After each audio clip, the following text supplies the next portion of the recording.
Պուրիտանները, ամենօրյա ընթերցանություն, Ջոն Բանյան, օր փետրվարի 3։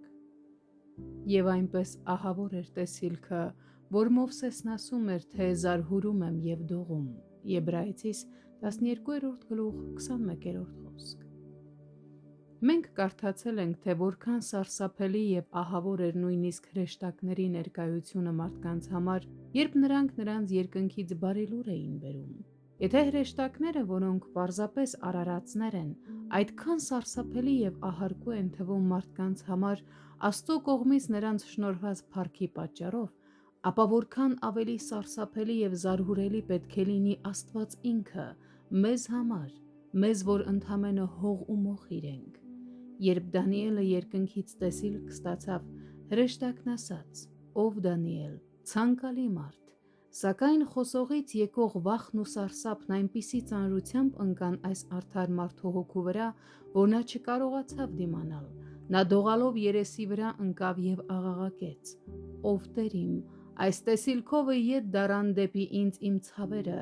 և ես էլ ուժ չունեցա, և ինչպես պիտի կարողանա այս իմ տիրոջ ծառան խոսել այս իմ տիրոջ հետ, որովհետև ինձանում հիմիկվանից ուժ չկա և ինձանում շունչ չմնաց»։ Դանիել 10:16-17 խոսքեր։ Եթե նույնիսկ Աստծո սիրառատ և ողորմած ներկայությունը մարդու համար զարհուրելի է, ապա որքան ավելի սարսափելի կլինի, երբ նա իրեն հայտնի մեզ որպես դատավոր,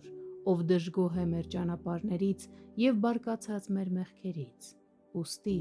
լրջորեն խորհենք Աստծո մեծության և վեհության մասին։ «Եվ երբ ես տեսա նրան, ասում է Հովհաննեսը, մեռածի պես ընկա նրա ոտների առաջին»։ Հայտնություն 1:17 խոսք։ Հենց սա էր, ինչից Հոբը ցանկանում էր խուսափել այն օրը, երբ մոտեցավ նրան. «Ձեռքդ ինձանից հեռացրու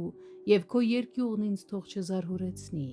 հետո կանչիր, ու ես կպատասխանեմ, կամ ես կխոսեմ, և դու պատասխան տուր»։ Հոբ 13:21-22 խոսքեր։